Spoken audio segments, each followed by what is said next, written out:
All right, we had a very interesting conversation outside on lots of topics. I'm sure many of you have taken away several things to look up, find out about from that discussion.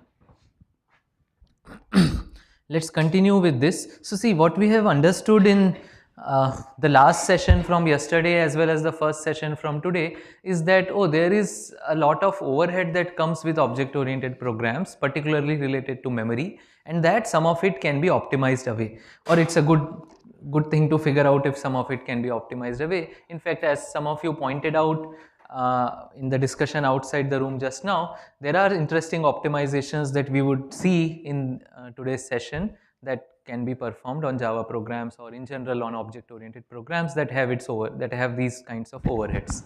Okay. So on that note, let's start with the typical way of analyzing programs that involve memory, that involve pointers, that involve references, and that's essentially pointer analysis. Okay, so pointer analysis is one of the most useful analysis for any language that has pointers, including C, C++, Java, and many other languages, even Rust and so on. Okay.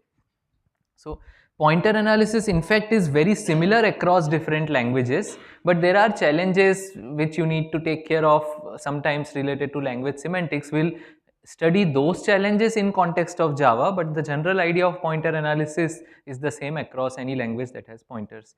So you have understood data flow analysis in general, right? Pointer analysis can also be implemented as a data flow analysis. That's the idea over here. So we would understand what is pointer analysis, we would see some of the challenges in context of Java, and then we would also design pointer analysis as an IDFA, as an iterative data flow analysis that you can implement. We'll talk about the data flow equations that you would be able to use pointer analysis for, and then in the second half we would see how pointer analysis, once you perform it as an iterative data flow analysis over a program, how can you use pointer analysis to perform certain optimizations that we have been discussing about. Okay. So that's where we are going now. So this is something that you know already. Memory allocation in Java is simple.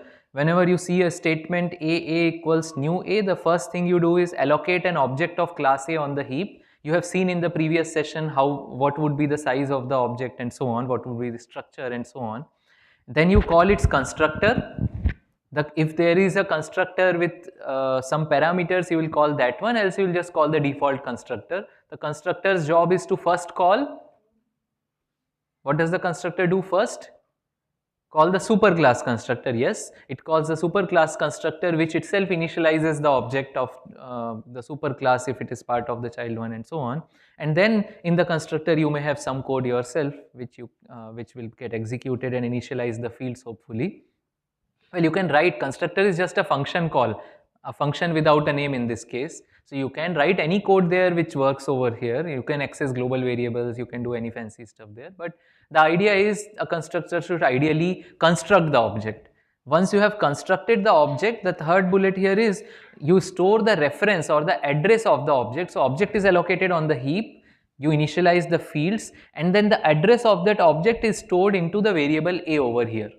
Right? The variable A may be on the stack, or the variable A may be representing the field of another object, in which case you are storing it inside another object's that particular slot for the field. Otherwise you are storing it on stack if it's a variable on the stack. Right? So there are three steps: create the object on the heap, initialize it by calling the constructor, then store its pointer on the left hand side, which is into the variable A in this case. Okay.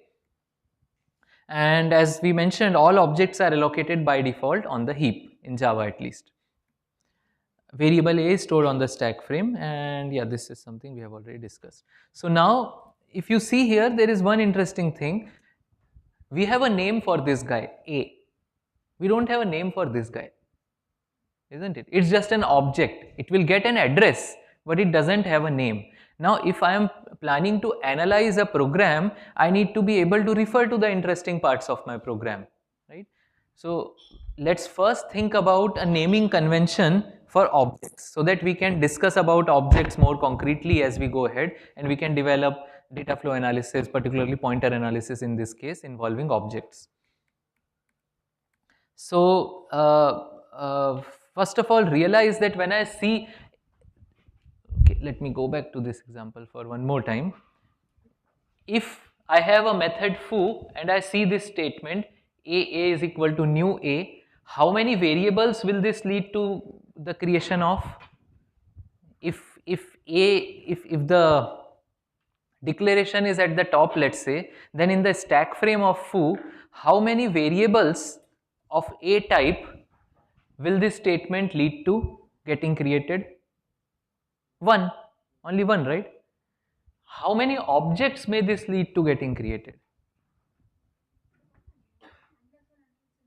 Unless and until it's in a loop. So if it's in a loop, this single name may refer to all the objects that may be created at that site in the loop.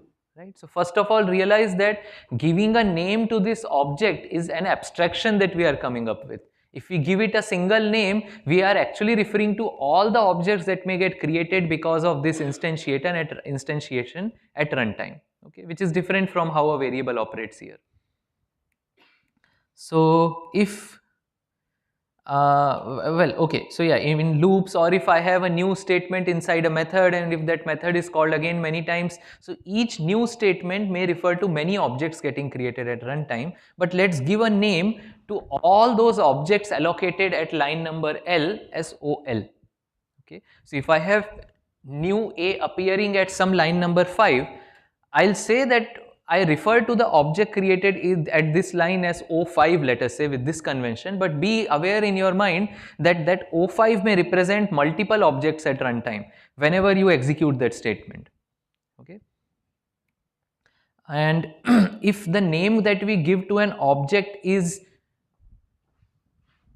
coming from this it comes from this convention, then we call the abstraction given to all those objects that get created at this line as allocation site abstraction. We are abstracting out all the objects that are allocated at a certain site by the allocation site, by the name of the site. The name of the site is the line number over here, let us say. If I have new A at line 5, I'll just call it O5, for example. Okay, so this is an abstraction. OL is an abstract object because it may refer to many concrete objects at runtime. This is something you should keep in mind. So if you have this code on your right hand side, where I have how many new statements? 4 new statements in this program out of 7 lines. Let us first of all make sure that in our 3 address code like representation, the IR we are working with, at one line we have only one new statement.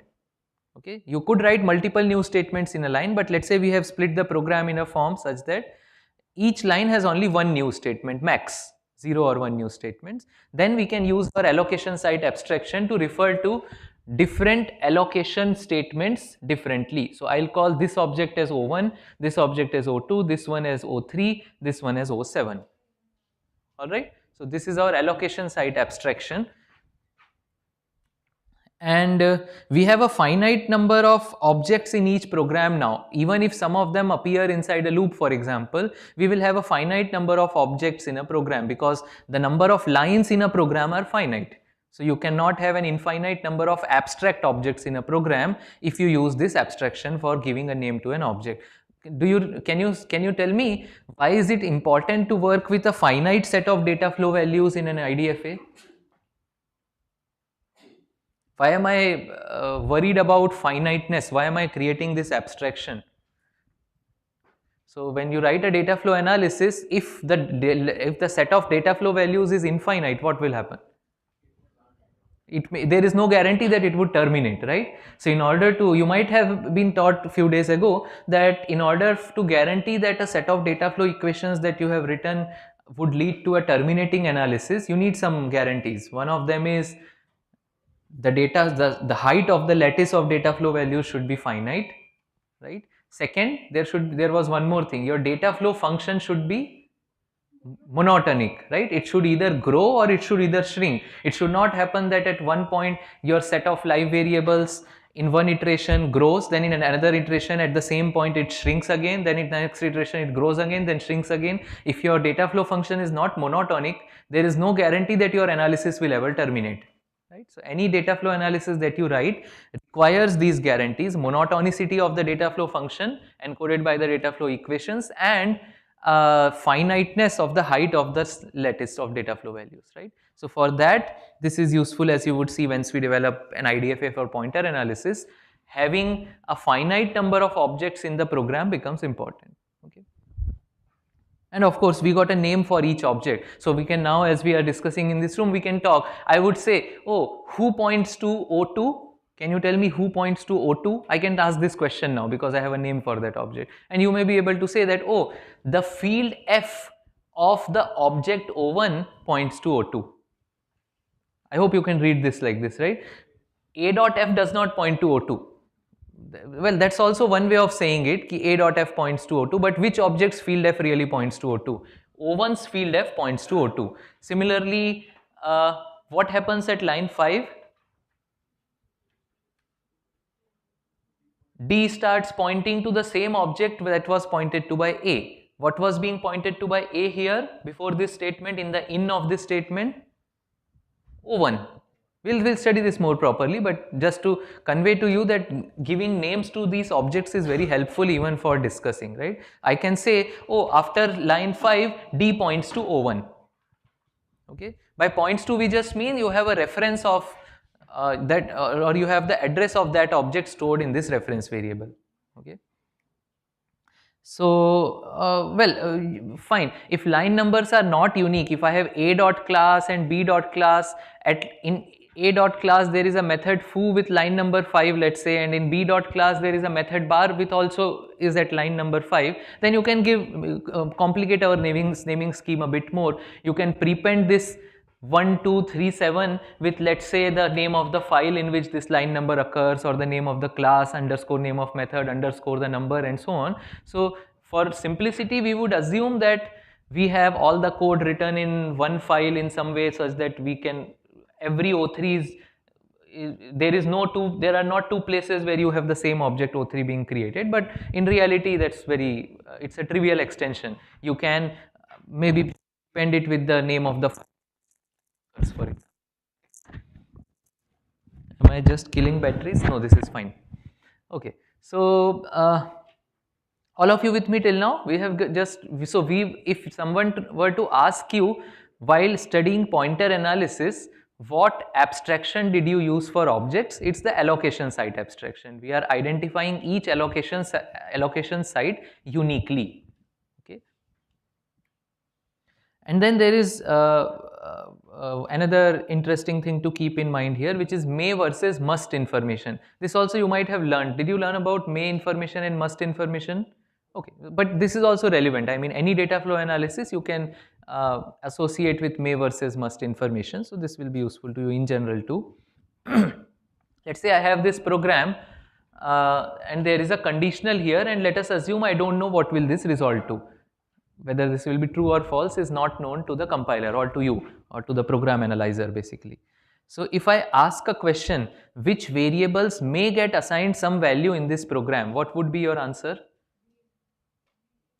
A, B, C, all of them, they all may get assigned some value. Okay. But if I ask you the question, which variables must get assigned some value in this program, what would be your answer?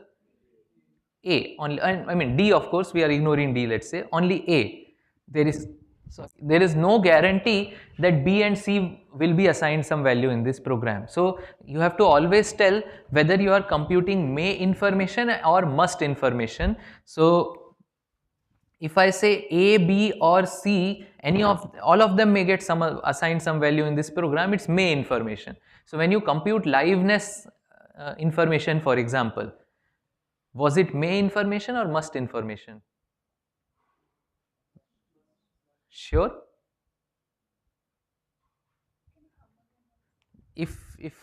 So when you computed liveness analysis either last week or even yesterday we discussed it, were you computing may live information or must live information? So yeah, because let's say I have this code here, some if D equal to V, X equal to V, else X equal to 10. Right, and before this there was a statement, let's say that that said V equals 10. Will you say V is live in the outset of this statement P? Is V live after P? Yes. Is it guaranteed to be live after P? No. If the else branch is taken, then V maybe is dead. Maybe the program ends here. You have some return X here. Let's say this is the program.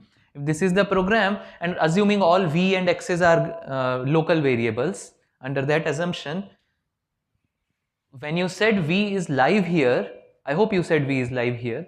Did you say it's some, would you classify it as must information or may information? That was it. May information, right? So most of the times we compute may information, but whether you want may information or must information really depends on what do you want to do with it.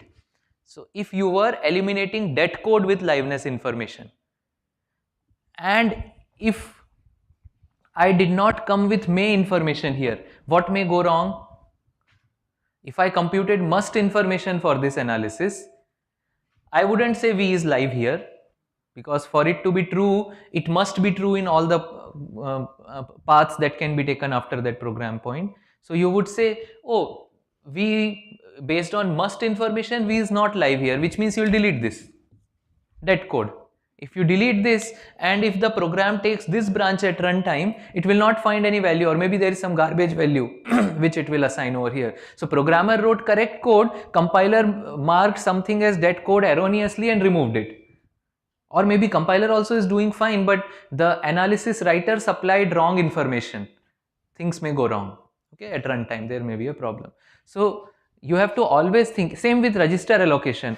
If I don't do det code elimination, but I use liveness information to color a graph and perform register allocation, and I decide that V is not live, I don't give it a register. If I don't give it a register, I have not even spilled it, maybe I won't find some value, or I may read a wrong register for it here, something may go wrong, right?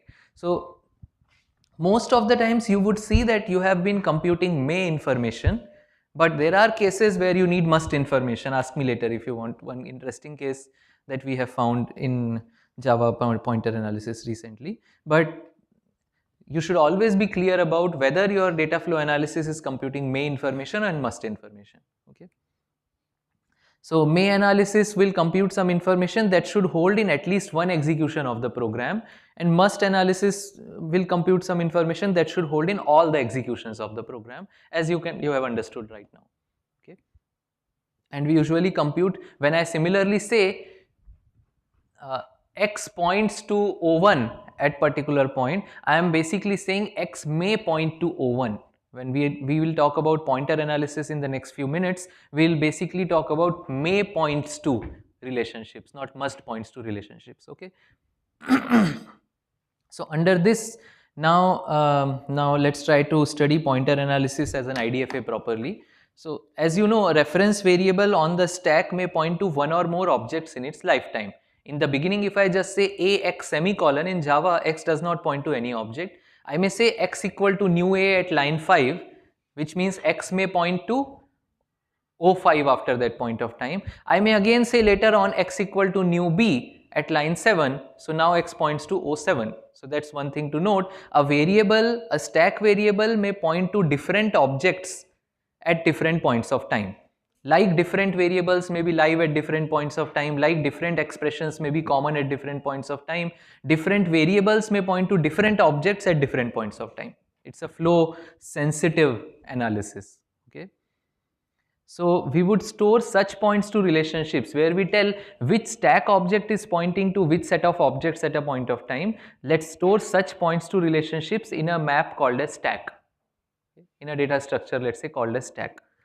And similarly, each reference field, if I have an object of class point with two integer fields x and y, well, x and y are pointing not pointing to any objects there, they are just integers. But if I have a reference field inside an object, then it may point to again one or more objects at runtime, right? So let's store such pointer relationships from fields of an object to other objects. Let's store them in a two-level map called as heap. The first level tells which object, and the second level tells which field of that object. So let's go back here.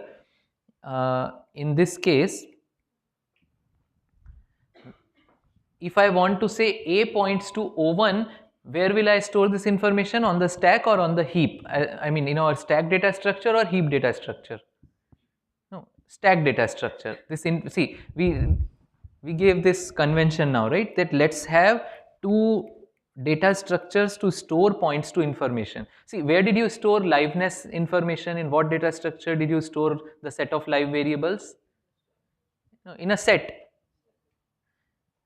isn't it? It was a set or a list, if you list with no duplicates, for example, and so on. So similarly, we are introducing data structures to store points to relationships over here, and our data structures are basically two data structures is what we have claimed here. We have a data structure called as stack, a map called as stack, and we have another two-level map called as heap, right? So we would store information that a stack variable points to a given object in the stack data structure, and the information that the field f of the object O1 points to O2 in a data structure called as heap. And I hope you can see why two levels. First level is which objects fields? O1s. Which field of O1? O1 may have a field f, it may have a field g, h, whatever. So which field? The field f. So that's why if you index into this map 2 times, you would get the objects that it points to. So remember that.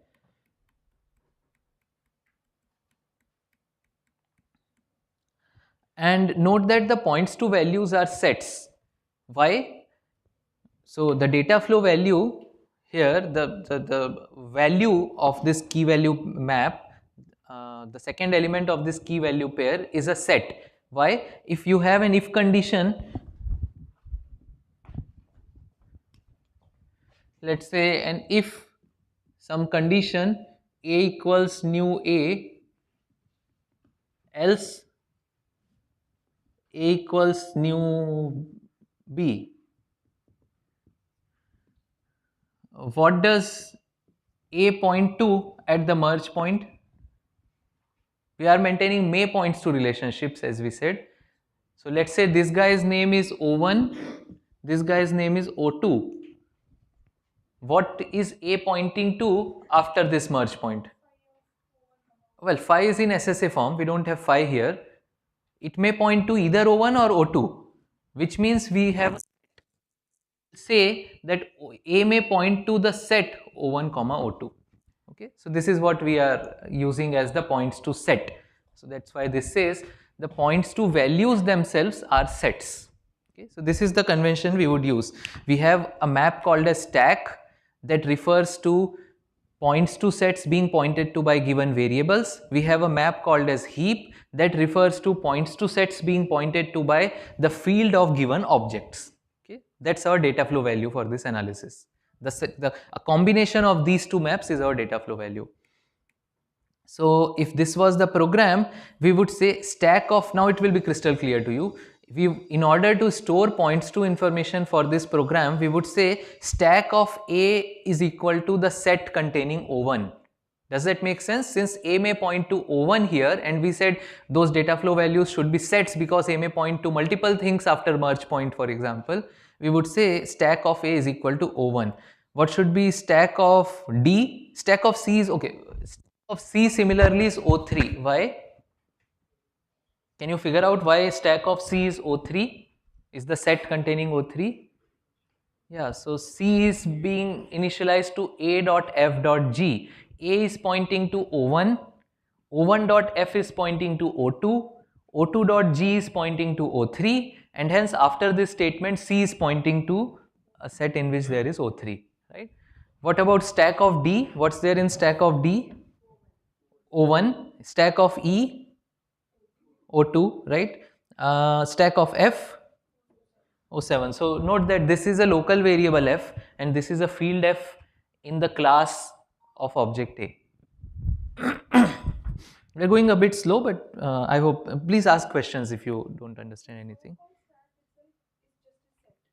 It's just a set. Yeah, it's just a key value pair. This is the key and this is the value corresponding to that key. No. This is just a new data structure we have created for performing points to analysis, let's say pointer analysis, right? This is not the runtime stack, but you know the name is not confusing. The name is clear because we are storing the points to information of stack variables. right? And in the other one, we would be storing the points to information of fields. Where do fields reside? On heap. That's why we are calling it the heap. So these names are supposed to be intuitive, but not the runtime stack. Okay. So similarly, you would say heap of O1 comma F. We said it's a two-level map. So you can even write heap of O1 F. You can make it two-level index as well. I have just put a comma here. It's equivalent. So heap of O1 comma F is O2. Can you understand this notation? So F is a field on the heap. That's why it goes into the heap map here. And whose object, which object is this field F part of? It's part of the object O1, and that object may point to O2, and hence this set O2, right? Similarly, heap of O2 comma G points to O3, for example. Where is the object O2 here? That object dot G is pointing to 3. That's what it means. So when you performed liveness analysis, your objective was to compute the set of live variables before and after each program point, right? Here, when we perform pointer analysis, your objective would be to compute the stack and heap maps before and after each program point. Make sense? Here I have just given single information at the end of this function, at the end of this code sequence, but a data flow analysis, you know, will compute information before and after each program point. So that's what we will do. What is, there is an interesting question here. What is heap of O7 comma F?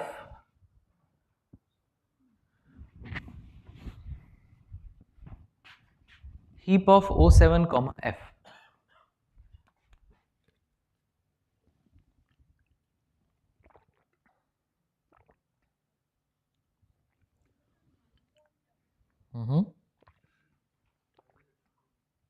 Yes. So what's the default value? O7 is just being initialized there. I have not put anything inside f.f. So what should it mean? Okay, so Jayashree is right here, it's a null, okay, because that's the default value. What's the default value of an integer field in Java? What's the default value of an integer field in C++? Garbage. Very good. So you know this. So in Java, there are default values assigned to fields of objects. If it is an integer field, it will be 0. If it's a Boolean field, it will be false. If it is a reference field, it will be null. So here, an A-type object is supposed to have another field called as f. We haven't put anything inside it, so it's null. Similarly here, if I just initialize it and in the constructor I don't do anything to initialize the field, then by default the field f before this statement 2 is actually pointing to null, a special value called as null, let us say. I hope you all know that null is not 0 in Java, it's a special value, okay? It's not 0 like, unlike C++, for example. I had a funny story. When I was implementing something maybe 10 years ago, I found a bug in my code after some 2 months or 1.5 months, some very long time.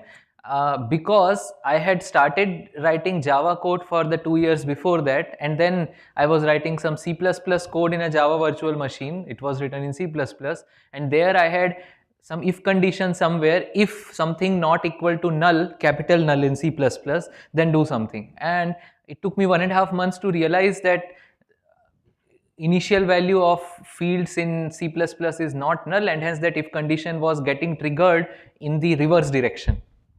Okay. In Java, the initial value would be null. In C++, the initial value would be garbage. That means if you check for equality with null, it's not garbage. Garbage is very rarely, garbage may be 0. It might be some other characters or some other address or whatever. So it was not working the way I expected it to, and because of it, something else was not working the way I expected it to, and I realized it long after.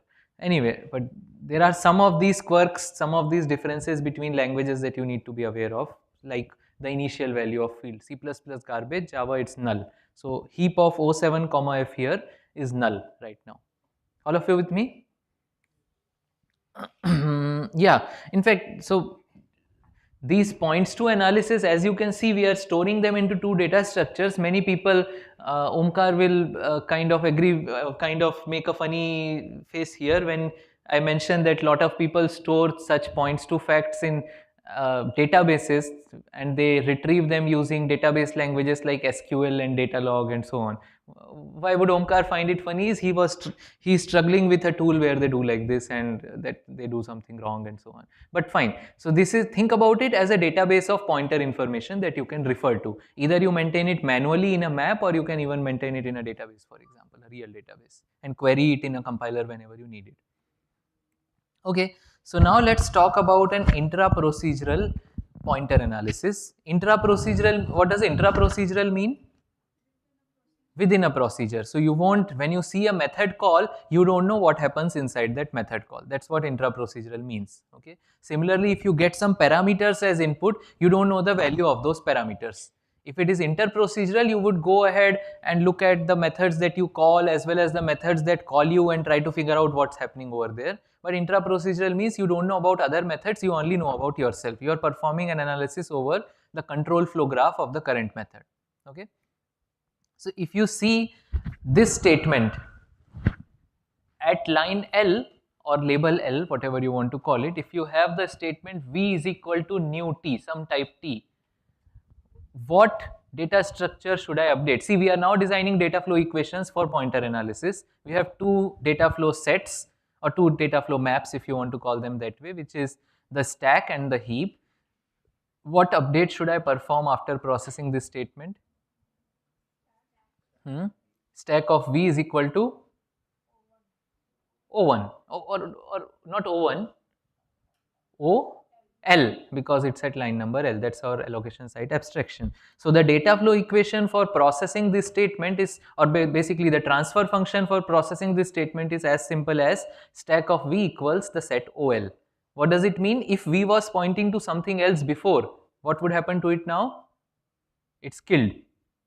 Right? If V was pointing to some other object OM before this point, you have an equal to here. That means you have killed that information. You would just say it points to OL after this point of time. This is the transfer function for an allocation statement. Right? This will be the same whether it's C++ or Java, or in C you have V equals ampersand of X, for example, very similar. So different languages have similar data flow functions. Now let's look at a copy statement of this kind. In Java, there is no copy constructor. Okay, so no copy constructor is called here. It's just a copy statement. We will point to whatever W was pointing to before this statement. Okay, so what would be the update performed here?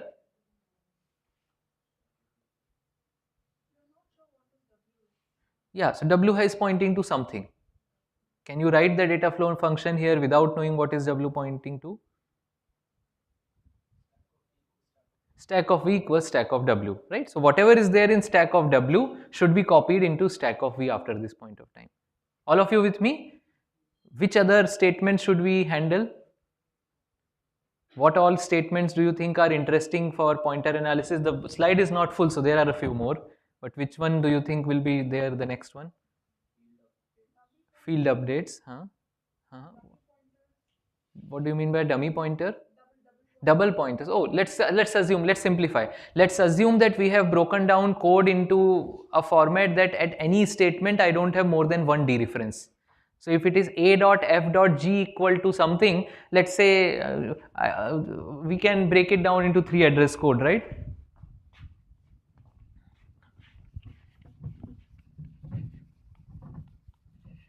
Oh, we can, okay, fine. This is just a small thing. Afterwards, we will use the other laptop for writing. A.f.g is equal to x. Can I break it down to a form such that I have only one dereference in one line? Can you help me? Yeah, what should I write? No. F.g equals x means whose f are we updating, right? F should be a local variable if I write like that. Let's say some temporary t1 is equal to a dot f, and then t1 dot g is equal to x. There is no t2 here, x. Right? So this is how, let's say, you can normalize your programs such that each statement has only one dereference. If I had a dot f equal to b dot f, what could I have done to enforce this property? A dot f equals b dot f. How do I make sure each statement has only one dereference? That line has two dereferences, right? A dot f equals b dot f. Can you give the exact one? T2 is equal to B dot F, and well, what is T1? You can just say A dot F equals T2, right? T1 is equal to B dot F and A dot F is equal to T1. That's it, right? So you can normalize. So you remember mini Java from yesterday? Today we would be working with a subset of Java in the second half when we do the hands-on sessions. Today we will be working with a subset of Java where each line will have at most one dereference. And I hope you see that in a Java program, if you have multiple dereferences like this, you can break them down using temporary variables, right? Okay. So yeah, so that's what will constitute the interesting parts now. Field dereferences basically. If I have a field load, let's call this statement a load statement or a field load statement. If the statement is v equals w dot f, now you have to help me help me figure out what's the data flow function for this. What happens after this? W is pointing to some object. That object's field f is pointing to some other object. V starts pointing to that object. Right? So after this statement, in reality, V starts pointing to the object which is pointed to by the field F of the object pointed to by W. I hope I have confused you enough. So can you help me spell this out in terms of stack and heap, the data flow sets that we use here, or maps? No. Okay, so what should be the left hand side? Stack of V. Stack of V equal to something. Now what?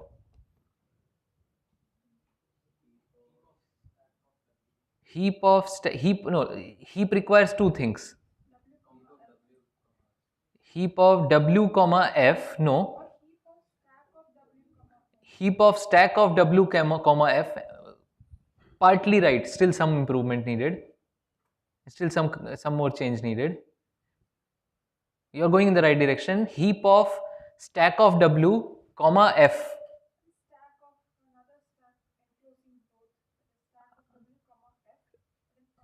No, that's in the heap, right? Because you are indexing the field f. So you don't need another stack on top of it. Can w be pointing to only one object? That's the question here. We have a set, right? Because of if else or some merge, w may be pointing to multiple objects. Right? So after this statement, we should start pointing to the dot f of all those objects, which means you need a loop here. Okay, so now let me help you out. Stack of v should be initially empty, let's say, because if it was pointing to something before this statement, that should be killed. So let's say I initialize it to empty, and then I put a loop here for all objects OW in stack of w. Stack of v union equal to is same as stack of v equal to stack of v union, let's say, just a shorthand. Stack of v union equals heap of OW comma f. Does that make sense? Make sure your neighbor understands this. Ask your neighbor and check. Okay, first you understand, then ask your neighbor. You have to understand two things here. First, why do I have a loop? Second, why do I put this line before? If I don't put this line here, what would happen? Why do I have the loop?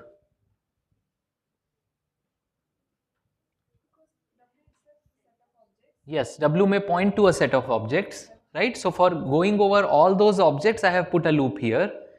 Then, why do I need the first line?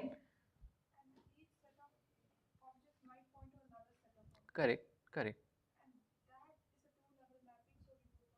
Yes, sure, that's right. You take a union of all of them, right? So if W was pointing to two objects O1 comma O2, what would this data flow function do? It will find what does O1 dot f point to, it will find what does O2 dot f point to, and it will take a union of both of them and now make stack of V point to both of them, or all of them rather. If any of you did not understand this, make sure you ask it from your neighbor or ask me right now. Make sure it's clear, otherwise the next one will be even more confusing. And in the afternoon, we are going to work with pointer analysis. So, lot of things depend on making sure in the next 2 minutes, let's say, that you understand this equation. Yeah, now check with your neighbors. Your job is to make sure your neighbor understands this. She says, I understand, don't worry. Did you check with her? Please check with your favorite neighbor, either direction. Ask them, did you understand? If they say, I don't know what is going on, it's your job to explain to them.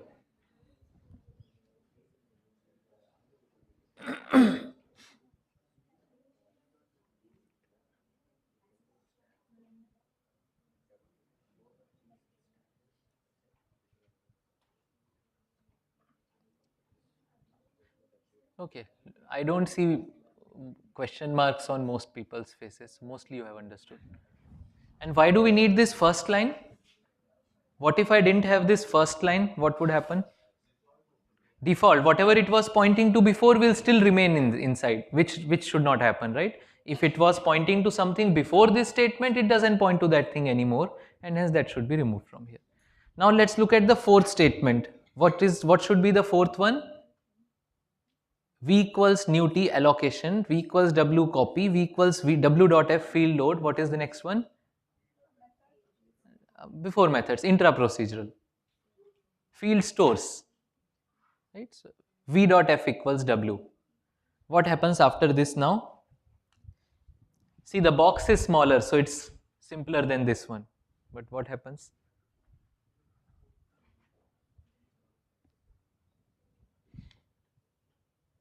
Again, spell it out in terms of stack and heap. What would be there on the left hand side? What are you updating? Are you making a change in stack here or in heap here? Heap, right? That's clear. We are making a change in heap. Whose heap? Which object's heap? Whatever is in stack of V. Whatever is pointed to by V, that object's field F on the heap should now point to all the objects that may be pointed to by stack of W. Are you with me? Okay. So let's say for all objects that may be pointed to by a stack of V, I would say heap of that object comma F is equal to stack of W. Well, there is a notion of strong and weak update, but we are not covering it right now. Maybe you can note down that you have to search about strong versus weak update in this context later on. Okay. But again, check with your neighbor that they understood this data flow equation. So see, it's just doing what happens at that statement. V may be pointing to multiple objects. All of those objects field F should now point to the objects that may be pointed to by W. That's what we are doing over here. We are running a loop over here. Shall we go ahead? Oh, fine. So practice now. Okay, practice before lunch. What is there? What should be there in stack of S after this program is executed?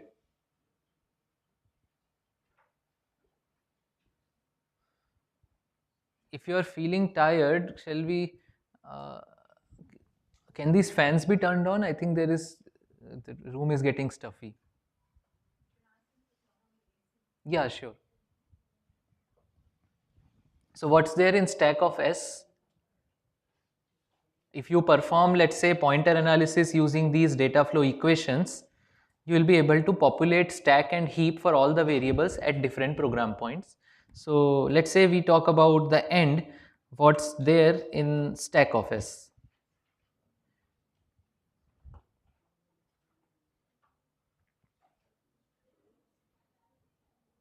See, the data flow function at line 11 is stack of S equals stack of R. That's what we had said for the copy statement. So basically you have to find what is there in stack of R at that point of time.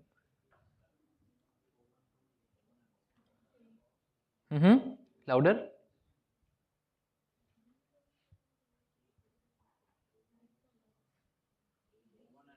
O1 and O3. Any more answers? So R, well, see, one way is that I ask you to perform stack and heap updates throughout the program like you did for liveness analysis and ask that question. If you are able to figure out just by seeing the program, that's okay for now. But ideally the right way is that, oh, in iteration 1, then iteration 2, then iteration 3, as soon as you see a statement based on what kind of a statement it is, apply the corresponding data flow function from the previous slide and then achieve it, do it till fixed point, you will get some answer, and that's the answer we are asking for right now. Okay. So if you can do it manually, fine, but you'll get the same answer if you really apply the data flow functions at each statement. Basically, you would see at each statement, oh, if this is a store statement, what data flow function should I apply? If it is a copy statement, what data flow function should I apply here? And so on. Okay.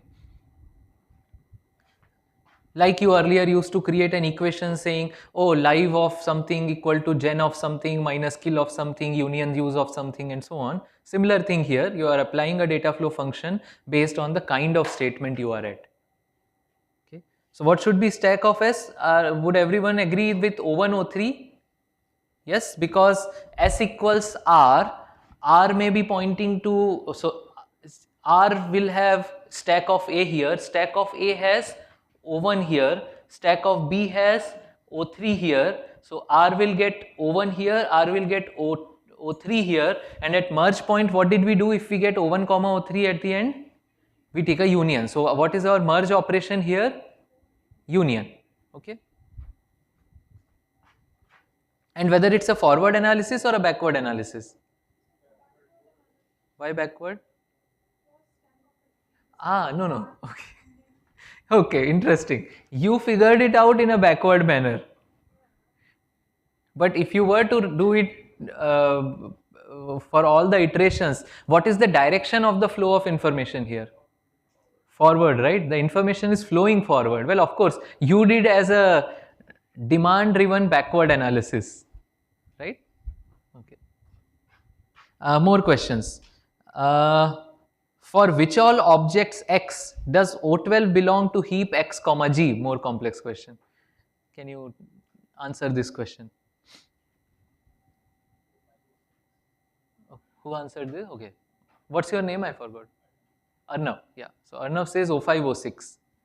So for which all objects X does O12 belong to heap X comma G? Substitute X for your answer. O5, okay, now Arnav says O5, O8. Yeah, O6 there is no O6. There is no object created at line 6.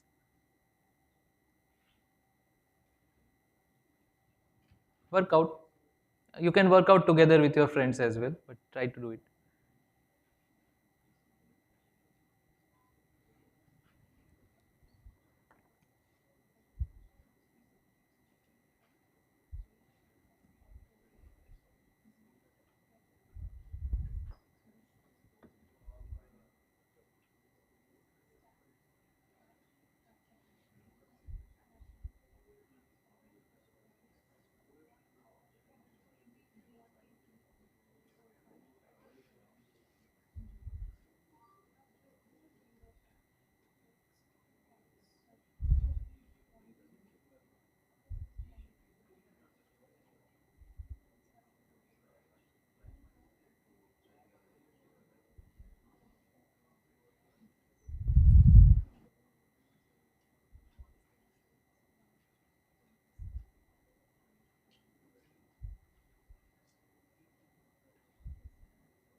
Yeah, any new answers apart from Arnav's? 5 and 8? Same? Okay, good. Merge operation is union. That's something we said already. Any other interesting question that I can ask from this? What is B dot F pointing to at line 12? O5 and O8. Because B is pointing to O3 and O3 dot F may point to O5 or O3 dot F may point to O8 again. So there is a merge operation there, or there is a union there, which will give you the right answer. Okay. So there is one more thing here. What we computed is flow sensitive information, which means we were updating information at each program point. If you compute flow insensitive information, had you computed flow insensitive information for other analysis?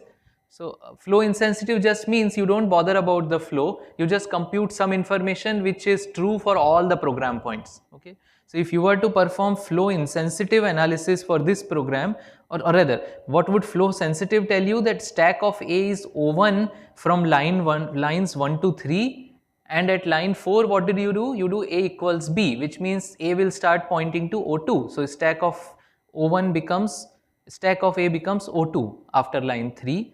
Stack of B is O2 from lines 2 to 4. What is stack of B before line 2? Empty, not null. So that's why I raised this question. If B is a local variable, then it has nothing initialized. It's uninitialized in the beginning. If it is a field, then it points to null. So the default value of local variables is not null. It's just undefined, uninitialized. If you try to use it, Java compiler will throw an error saying you are trying to use a variable before defining it. Right? Okay. Similarly, stack of C is O3 from lines 3 to 5, and at line 6 you do C equals A was pointing to O2 at this point of time, so it will start pointing to O2, right? So that's flow sensitive. If someone were to ask you flow insensitive information, you will just compute a single summary that holds true for all the points, okay? So what would you end up saying is, oh, stack of A may point to O1, O2, stack of B may point to O2, O3, and stack of, no, this is a single summary at the end which is just taking a union of all the information. But if you compute flow insensitive analysis, you have to say something that is valid across all the points. You don't see the order of statements in a program. Any statement can get executed after anything, which means you would end up saying stack of A, B, C, all of them point to O1, O2, O3, all of them. Yeah, we do not know the order in which these statements exist, let us say. Okay. You don't know that this is 1, this is 2, this is 3, this is 4, this is 5, this is 6. You just know that these statements are there in the program somewhere. Each of them will generate a data flow function, data flow equation, and you execute all of them at once. Whatever answer satisfies all the equations gives you the flow insensitive answer. You are not sensitive to the flow. Not really a parallel program. A flow insensitive analysis is useful when you don't have the budget to perform a flow sensitive analysis. What's the budget here which we are worried about? The memory required to store in and out sets or in and out stack and heap maps here for each statement. If I were to store a single stack and heap set for the whole program, I don't have budget to perform such a memory extensive program analysis, then I will have to take care of the fact that that information should hold true irrespective of where do I query it. Right? And it's very conservative. You lost precision here. You are not able to come up with a precise answer like this or slightly more imprecise answer like this, but you got a very conservative answer here. Actually, anything is correct. If I say any object may point, any variable may point to all the objects, that's a correct information. It's just an imprecise information. Yeah, it's a harmless information. Think about it. Yeah. Oh, is that the case? No, A is pointing to what here? At this point, A is pointing to O2. Right? A is pointing to A equals B. So A is pointing to O2 and hence C is pointing to O2 from here and C is pointing to O3 from here, hence O3, O2 or O2, O3. Okay. So there just one sec. So there are multiple ways when you do program analysis. Once you maintain all the information flow sensitively like this, which requires a lot of memory. If you are in a compiler where you don't have budget to store this much of information while doing the analysis, then you might want to create a single summary at the end like this, discard the in and out information everywhere and come up with a single summary information, which is a union of all the information you computed over here. And if you don't even have budget to do that, because this requires you to first compute in out sets and then take a union, then you may end up doing just a flow insensitive pass.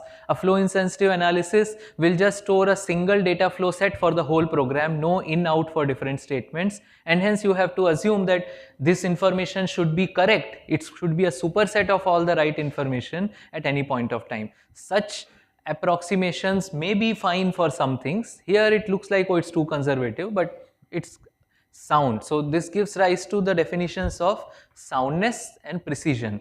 Sound means the information is correct.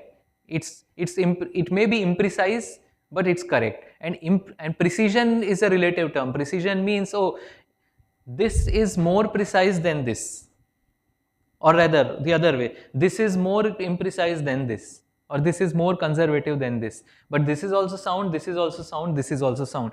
If I ended up saying that stack of A equals O1 from lines 1 to 3 and null afterwards, that's an unsound information, because I have lost correctness over there. I have removed some information that exists, and that's unsoundness in informal sense, at least. Yeah. Can we use like the flow insensitive information to do like some sort of reordering of like the program statements? I don't know. I mean, based on pointer analysis, I don't see how would you reorder statements. Of course, you can analyze dependencies and then reorder, as we would see in scheduling tomorrow. But yeah, I don't see a direct impact of it here. Second, there is one more conclusion to be made here. Observe that flow sensitive analysis is not just expensive because of the memory it occupies, but also because of the set operations that you need to do everywhere. You have to take union at each merge point, for example. So you have to copy things from here to there, here to there. So what I want to just make you visualize is flow sensitive analysis are very expensive, and then sometimes you may end up just doing flow insensitive analysis. Okay, we'll come back to this point tomorrow. All right. Now method calls. Let's talk about method calls. We had said we are developing an intra-procedural analysis, which means I do not know, whenever I see a method call, I do not know what happens inside that method. So let's see what is the impact of that on our discussion here. If I have this program and I have a call foo a comma b, I don't have access to foo's code. That's what I have to assume, right? When we'll talk about JIT compilers, for example, tomorrow, we will see that you compile a method at a time. You don't compile all the methods together like in C, for example. So you don't have access to code of other methods many times. Or if you are, let's say, analyzing, you are compiling a program on your machine and you are calling some library method in between. That library is linked at runtime, you don't have its code, that's written by somebody else. So you again don't know what happens inside the library method. So typically programs are written like this, right? Not the whole program is available on a single machine nowadays. We use some jar file from somebody, we import some other package from somewhere else, and all that code is not available to us. So many times you end up being in a situation when you see a method call and you don't know what does that method do, right? So let's take care of that method call soundly. We should not become unsound after seeing a method call that we don't know what it does, right? So can you help me verify the correctness of this points to result? Before the call to foo, A is pointing to the set O1C, just notational convenience. I have removed stack and heap now, I have just drawn arrows over here. But A is pointing to O1 here, the set O1 here, containing O1. O1.f is pointing to the set containing O2, and B is pointing to the set containing O3. All of you with me? Before the call. Now if you don't know what does foo do, what's the correct answer after the call? What does A point to after the call? What does B point to? What does O1.f point to? And so on. So you have some idea about it, but not full idea about it. So that some idea comes from the observation that Java follows call by value. Okay, you know what's call by value, right? If some language uses call by value, then you can't change the value of what you have passed, right? So after this call to foo, if you know that Java has call by value, A will still point to O1 itself, B will still point to O2 itself, but O1.f may start pointing to something else. Okay, so I cannot update the values of the past variables, but I can update the values of their fields. Okay, that's allowed in Java. So you may say that you may access the object pointed to by A, which is O1 here, and you may update its field F to point to something else. That's getting reflected because that's a heap update. Call by value is all about stack variables that you pass to a method. Okay, so foo cannot change points2 of A because of call by value, but it can change points2 of O1.f, okay, because that's a reference to a heap object. So now what do I say about the points2 set of A after this point?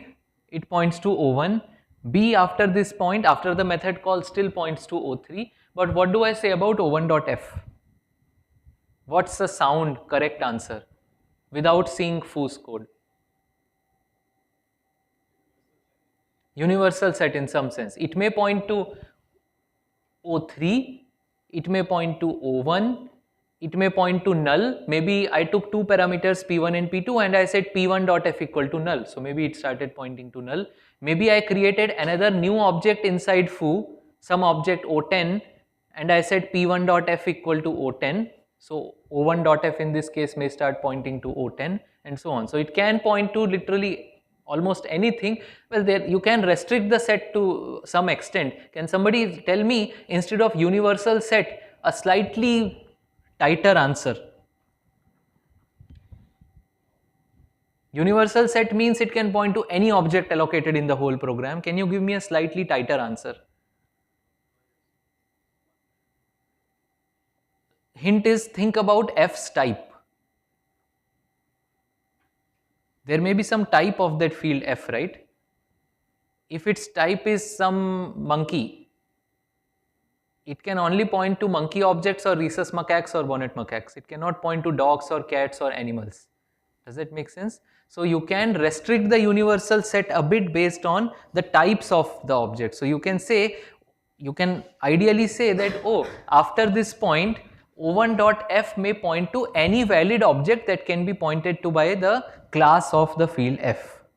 Right? That's a slightly tighter answer. I hope you agree. But let's say for this lecture's discussion, we would say that it can point to universal set over there. Right? So conservatively, we need to assume everything reachable from O1 and O2 may change, that is, may point to all the objects possible, which could be the universal set over here. And yeah. So this is what is the set of points to relationships before the call to foo. We actually did not talk about O3.f. O3.f was not initialized here, which means it was pointing to null before the call to foo. And after the call to foo, okay, fine. No. This is interprocedural points to update. So here we are fine. We will say O3.f equal to null, and after the call, O3.f and O1.f may point to the universal set. That's what we concluded here. But now let us say you get access to the method's code. Okay.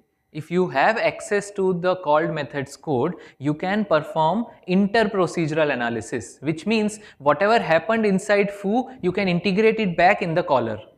Okay, that's called interprocedural analysis. You don't ignore method calls, you incorporate the effects of method calls. Okay. So before the call to foo, these were my points to relationships, and now let's see what happens in foo. In foo, P points to O7 here, P dot F points to O8, and Q dot F, which means this parameter was pointing to some object, that object's field F will point to O9 over here. These are the local updates. So at the end of foo, I can list down the following points to relations. P points to O7, O7 dot F points to O8, Q points to O3, O3 dot F points to O9, right? All of you with me till now?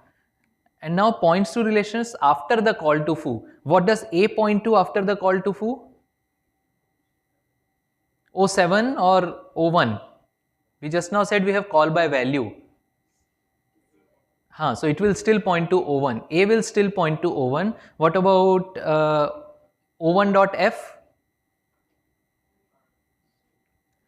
Well, I did not change O1.f in this method anywhere, right? So O1.f will still point to what it was pointing to before. So A is still pointing to O1, O1.f is still pointing to O2, but the next one is more interesting. What should B be pointing to? Can I change B's points to set? No. B will still point to whatever it was pointing to, call by value. So B is still pointing to O3, but what is O3.f pointing to after the call? Null or O9 or something else?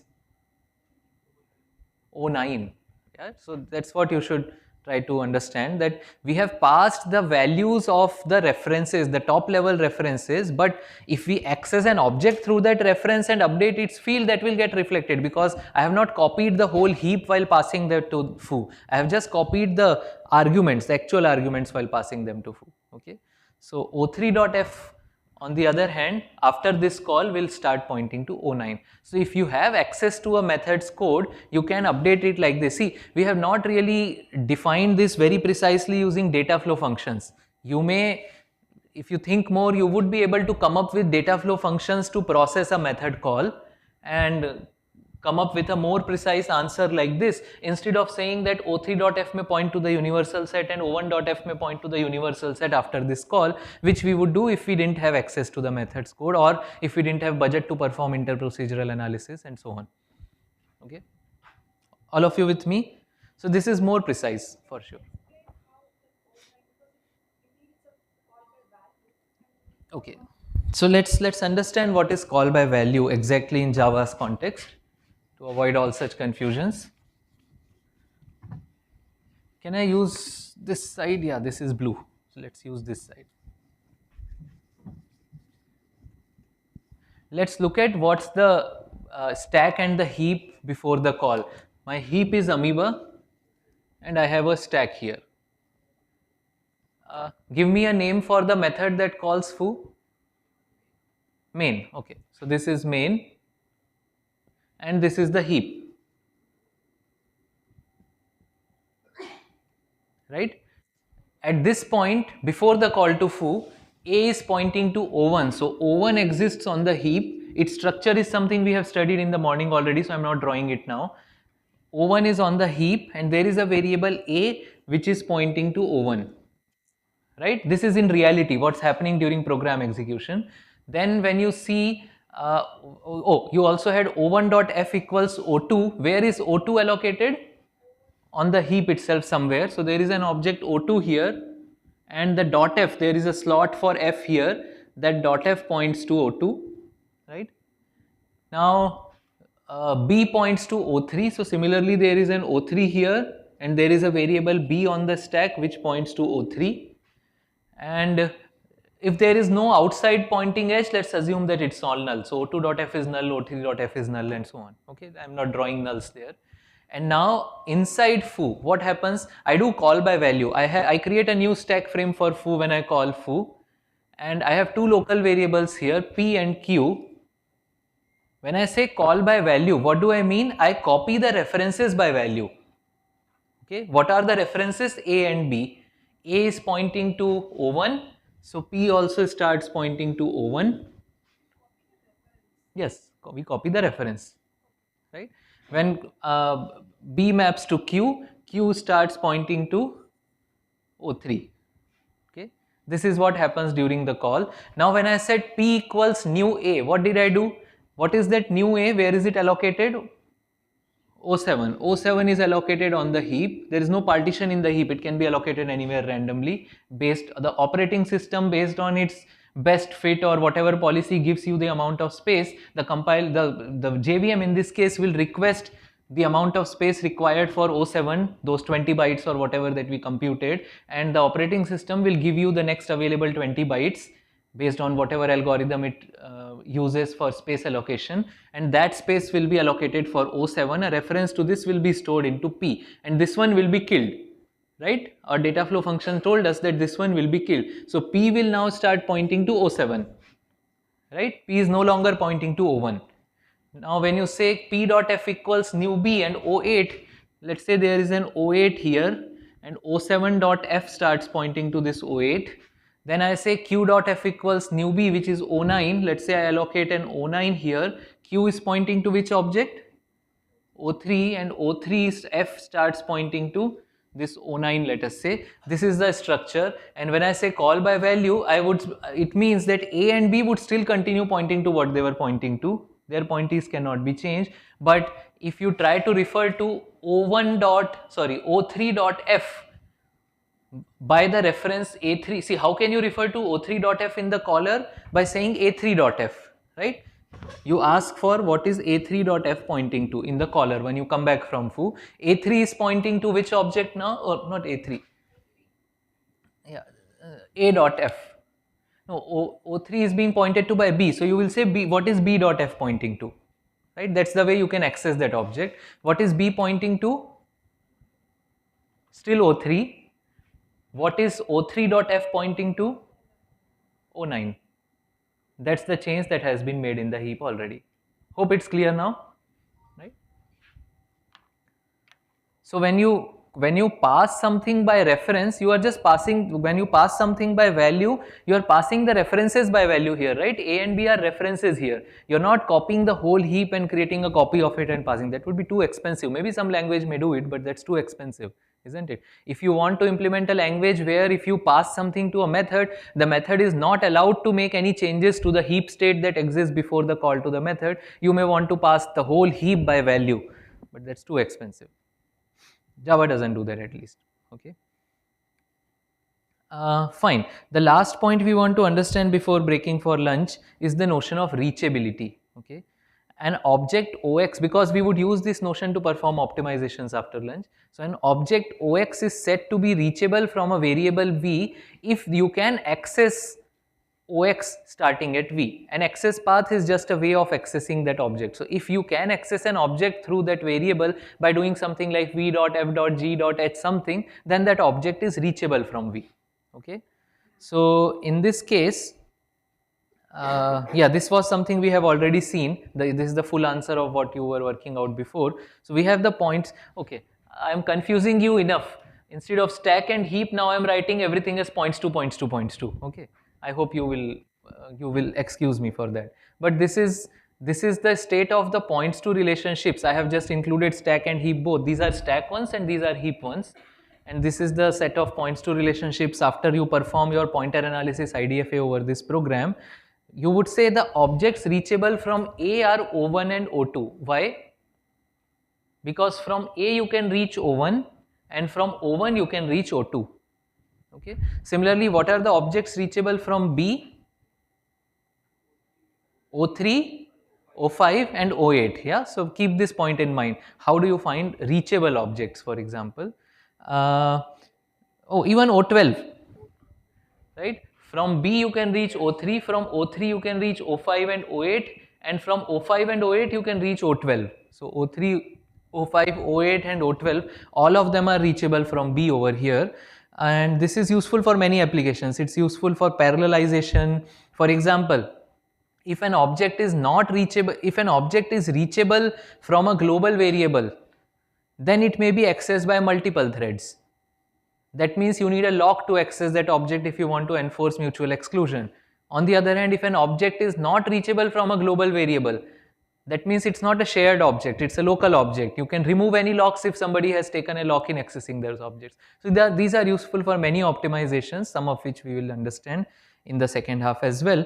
So what we would do after lunch is, we would introduce one more notation for this.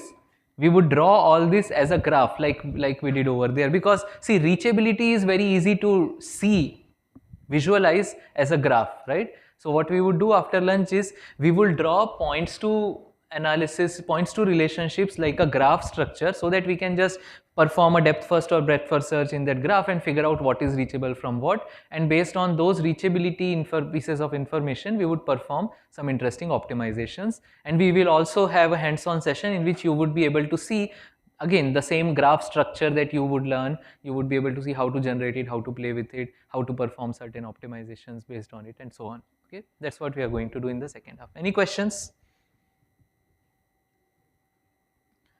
What do I have? Yeah, so pointer analysis is in general useful for many things. We would see escape analysis in the afternoon. That's what we are going to learn. Garbage collection can be performed. So think about it this way. We always keep saying, right, Java virtual machines perform automatic garbage collection. Garbage collection means you can free up the memory occupied by certain objects. Can you tell me, if you know pointer analysis, can you tell me when can you free up the memory occupied by a certain object? When is it valid to garbage collect an object? Yes, if it's not reachable from anything, that means that object cannot be accessed, you can collect it, right? So in Java virtual machines, there is a thread running in parallel with your program that at various points of time keeps looking for objects that are not reachable from anywhere. If it fails to detect those objects precisely, is there a problem? If it, let's say, finds there are actually 3 objects that are not reachable, but we find it expensive to do all that, so we maintain some conservative results, some conservative points to relationship like this, and we find that 2 of them can be collected. Is that a problem? No, because if you don't collect a collectible object, still it's okay. But if 2 objects are collectible and you end up deleting the third one as well, that's a problem. You may have a dangling pointer from somewhere and you may access illegal memory out of it, right? So the garbage collector also approximates the set of objects that can be collected and deletes them. You don't have to insert free and delete instructions yourself, okay? Then there is null check elision. When we see, so all these are interesting applications of pointer analysis, or rather optimizations also that can be enabled by pointer analysis. So in Java, whenever you say a dot f equals, oh, I was going to write here, sorry. When you see something like this, a f is equal to g, under what condition will you get a null pointer exception here?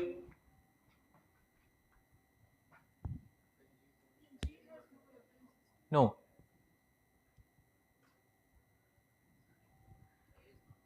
When a is not pointing to any valid object, okay? If a is null before this statement, if a is not pointing to an object before this statement and you try to dereference a, the JVM will throw a null pointer exception. What will C and C++ do? Seg fault. You will get a segmentation fault when you try to access something that's actually null, right? In Java, you get a null pointer exception. How does the VM catch a null pointer exception and tell you instead of throwing a segmentation? Segmentation fault says, oh panic, I don't know what to do, exit. In Java, you can throw a null pointer exception which can be caught by the programmer and be used to do something interesting. So how do you think the VM identifies null pointer exceptions? It checks whether A is null, right? So essentially this code translates to the following. This is the code you wrote as a programmer, but the compiler converts it first of all. In order to guarantee a null pointer exception in Java, there is no other way than to convert this to the following. If a equal to null, throw null pointer exception, throw it, and then if it is caught somewhere in a catch block, fine, otherwise there will be a runtime exception. After this, perform a dot f equals g. So every dereference in Java is theoretically converted to a null check and then a dereference, a null check and a dereference. You have a dot foo, some method call. First check if a is null, if yes, then throw a null pointer exception, otherwise allow the program to call the method foo at that point of time. Yes. Can you say that the JVM keeps a record of all the null pointers? In some sense, it does. So, okay, we'll come to that. If the JVM kept record of pointers that are not null, how can it do that? Can it do it with pointer analysis? Yes.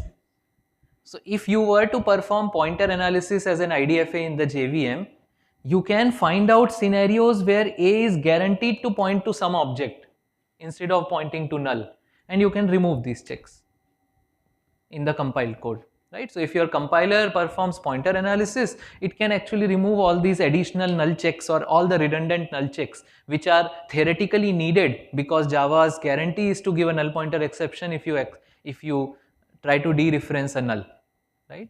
So again, pointer analysis is useful in removing all these null checks which are inserted by the JVM, and that's very useful because all those checks are extra overhead. If that overhead is gone, your program will become faster.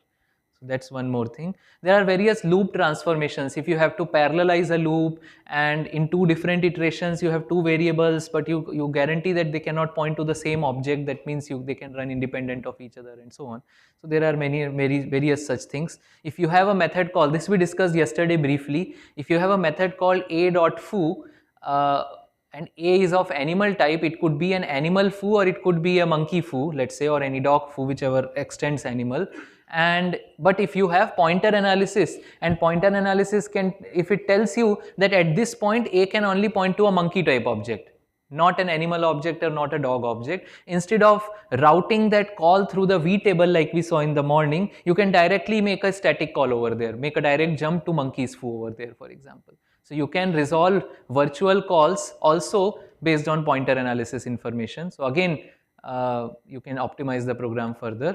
And almost every compiler optimization for a language like Java or C++, where you use pointers all around, for almost every optimization can be improved if you have precise pointer information available beforehand.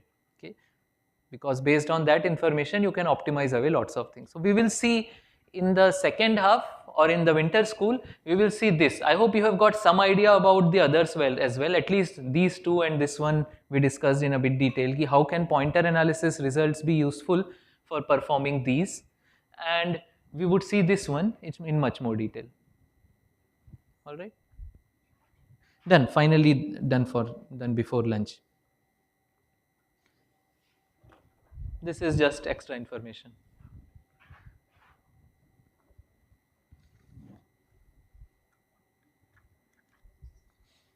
Okay, second half we'll primarily use the board and the hands-on.